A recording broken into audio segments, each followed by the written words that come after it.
Matthew, good morning to you. I was thinking you were a bookmaker, and now you're a bookmaker, right? You got a book out, Recalibrate, on Amazon. Congrats to you. That's awesome.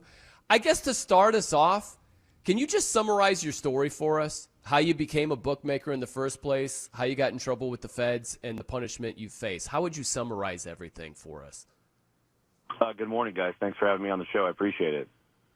The answer to your question, to summarize everything in a short window, is when I was a young boy, my grandparents used to take me to the racetrack and kind of introduced me to gambling. It was a very big part of our culture growing up. Playing Yahtzee for money and going to the track and betting trifectas at let's call it 8, 9 years old. And basically, when my parents got divorced at a young age, I started hustling and running a poker ring out of my house, taking bets at 14, 15 years old. And that developed bigger and bigger as I got older. And, of course, when I became a commodity trader at 19 years old, I started making, pretty good money legally.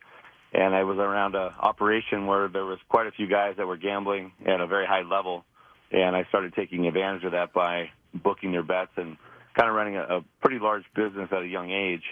And then, of course, once the Internet came into, the world, that's when I scaled my business and kind of grew it into more of a global business.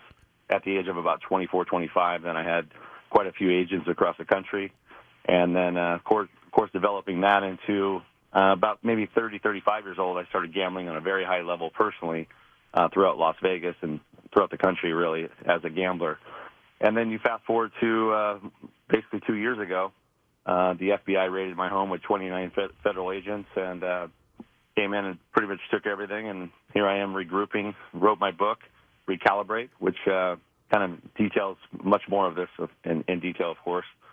And though it was a wild ride, I mean, between the ages of, let's call it 21 years old and now 50, I just turned 50, I've gambled at the highest levels in the country and been to every casino. And, in fact, Bill Krackman ran into me many, many times, and we've gambled together. And so that's really the summarization of a long-winded story. Can you take us to the morning of or the day of the FBI raid? Kind of what was your thought process, at least hearing about it or learning about it, and sort of where your mind went that day? The reason I wrote my book and the reason I called it Recalibrate is because that's exactly what I did. Many times as a gambler in life, you stumble and you run out of money, you go broke, you borrow, you do whatever you got to do. And not only was I a huge gambler and did that many times, but that was a different moment because when I had 29 FBI agents at my house and I was holding my 2-year-old boy, watching my wife come out of the house handcuffed crying was something I'll never forget. And clearly as a father of 5, I had a massive guilt that day, and I had to recalibrate into something new. Being a bookmaker for so many years and so long, it was time to make a change, clearly. And I was forced into making a change, which was really a positive. A lot of people, I describe the event as a major positive in my household. And it's hard to say that because you're going through something so traumatic. But it really was a time to shift and do something, not only more impactful in life, which is what I'm doing now, but I needed to get out of that. And the actual gambling I was doing personally was affecting, my being present as a father, being present as a person is very overwhelming to gamble at that level, the highs and lows. But as far as the raid itself, watching, 29 agents taking all your money and electronics and cash, jewelry, handbags my wife had, just was very, I mean, the words for it really, there's probably 100 words I could give you, but the bottom line is I had to make a decision to, what am I going to do next at 50 years old, knowing I'm going to be a felon, I can't get a state license, and I have 5 kids to feed was a big challenge and still is. Yeah, now I'm facing a prison sentence because of it. So sure. And Matt, thanks for coming on with us. I thought this was a good platform for you, so that's why I asked you to come on with us. And like you said, I've known Matt for close to 2 decades from going around to these bigger tournaments. I set you up earlier talking about how I would talk about this. We've been in a lot of big tournaments around the Bahamas and Costa Rica, and of course the one I stands out to me was Punta Cana. And I was telling these guys a little bit about this. I knew you were a big gambler, And I knew what your occupation was. I never asked you for an account because I just knew I wouldn't get it anyway. Right. But I, like you said, when I interviewed him the other day, he said that someone told you, don't take his action, whatever. So they already, I guess. So you knew already. But however, though, watching you and sitting down with you at a table and watching you bet 200,000, I couldn't believe someone would take 200,000 a hand at baccarat. You had a couple of different guys, but you had family and stuff, and you guys were betting even up to 300,000 a hand. I told the guys about your big Super Bowl bet. So tell them the amount of money you bet on the Super Bowl bet, and you won that bet, correct? You know, I got really lucky, clearly. In 2023, my appetite for gambling just got bigger and bigger as my business got bigger. And as a gambler, especially a degenerate gambler, because I want to be clear, there's a big difference between Krackman and myself. You know, the more you bet, the more you get a dopamine rush. It's really the only thing I was chasing at that point. I already had quite a bit of money, and you know, all the successes of things that you would think you would want. I had Rolls Royce, a Bentley, a big house, and beautiful wife, and all that fun. But the reality was I wasn't chasing money. I was chasing a dopamine rush. So if I didn't bet a lot or enough to where it was bigger than the previous bet, it really didn't fulfill that rush. So 2023, I was in the Bahamas, the Atlantis, and I bet 4.2 million on the game. And then at halftime, when the Chiefs were down by I think 10 or 7, I can't remember the exact amount, I bet another 400,000, so 4.6 million total. Which, you know, for people who don't gamble, they don't realize it's really a $9.2 million swing on your bankroll. And to have that kind of money riding on a halftime basically was very intense. Mahomes hobbling off the field. Yeah, that's right. I thought the same thing, Crack. Yeah, wow. Yeah. They said Chad Henne was going to come back out most likely, and people asked me, why did you bet 400,000 in the second half, knowing that? And I said, to be honest, because I already thought the 4.2 was dusted. I just was chasing, just trying to get down more, hoping they would come back and make it a game, I guess. And luckily for me, Mahomes did his magic, and I'm sure they shot him up with some cortisone, and he came out ready to roll, as you guys know, and the ending was fantastic. They shot him up with dopamine, Matt. I don't know if you know that. That's how it turned out. Well, clearly, I mean, I promise you I had plenty to give him. Yeah, right. No doubt. Well, you did mention in passing the prison sentence that you face. When does that start? How long is it? So Friday, this coming Friday, which obviously is right around the corner here, and the anxiety is very high in my household, including personally. I'll be 9 a.m. I'll be in front of the judge. We're looking at a 15-month sentence. That's kind of the outcome that we're expecting. Don't know that. We'll find out. And the unknown is the worst part. That being said, I'll probably have 3 to 4 weeks to check into whatever facility I go to. And it's going to be the hardest thing I've ever endured in my life, being away from my family. And despite what the media portrays, I mean, you know, always make you look bad in the media and you have no narrative. But the reality is I'm madly in love with my wife. I have an amazing 5 children, great relationship with everybody. And being a father, the number one thing I've really prided myself in is that I've done a most amazing job of trying to provide and protect and be there for them. And for the first time in my life, I'm letting them down and myself and really everybody in my life, knowing that I'm not going to be able to be present. So there are consequences for your actions in life, and that's really what I'm trying to teach them, because at the end of the day, I made a poor choice, and well, many of them really, but one major poor choice.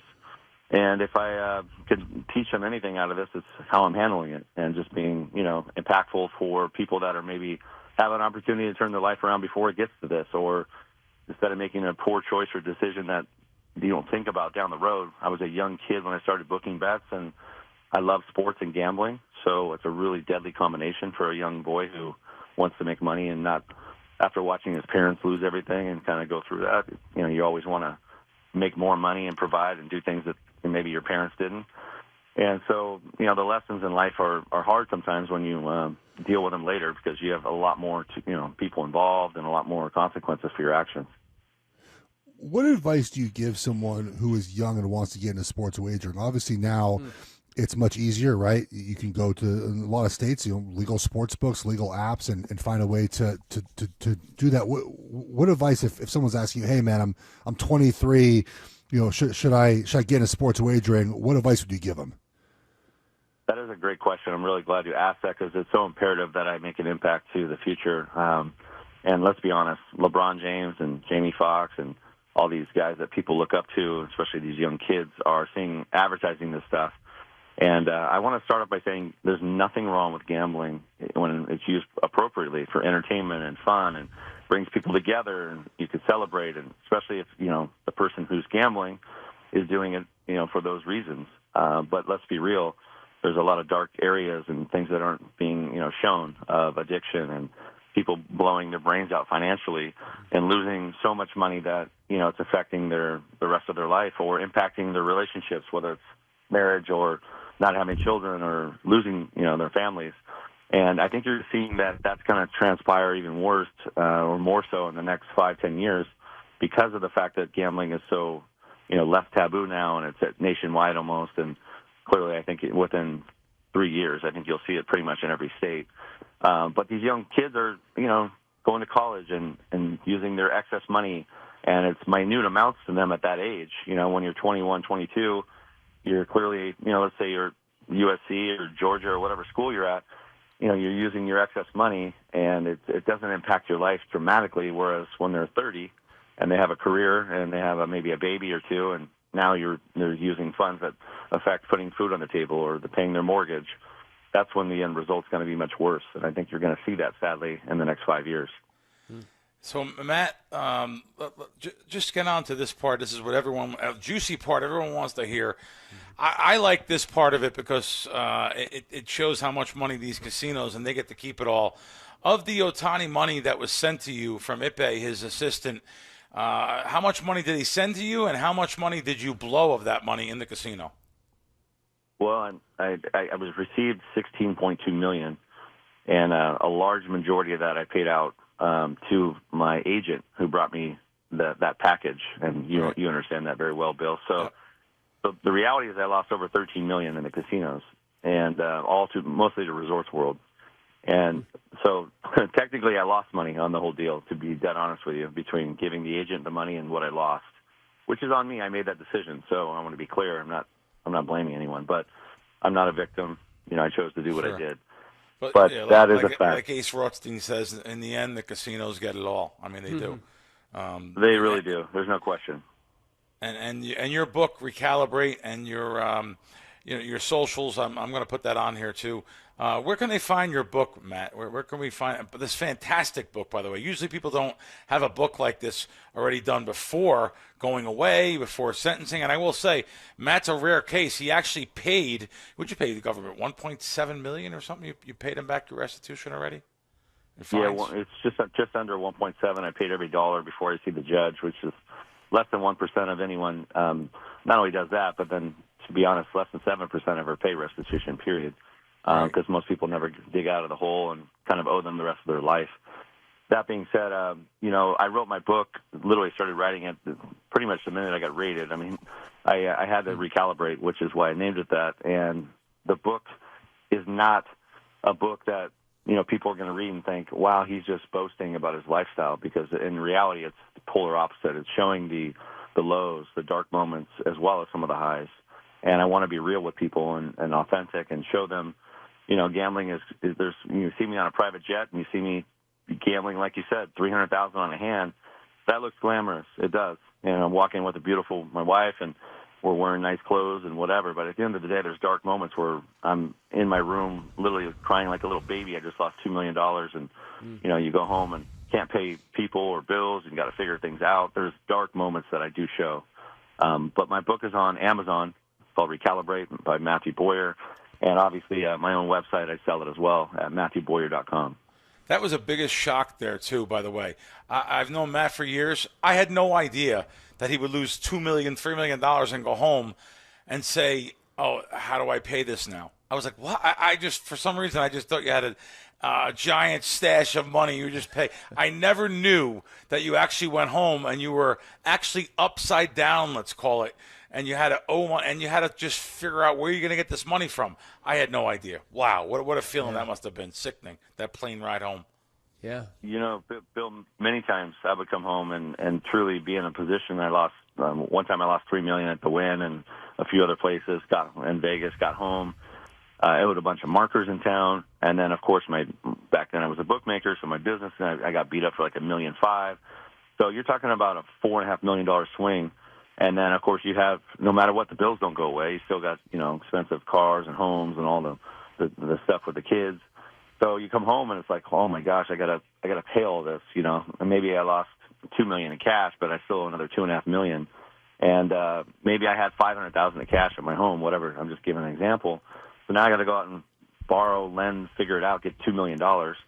And I did that many times. But I'd always pay everybody back and with some juice, et cetera. And then there was moments seriously, I'd come home and I'd have $10 million in cash. So the highs and lows of gambling, and especially at that level, it can turn on a dime both ways. Wow.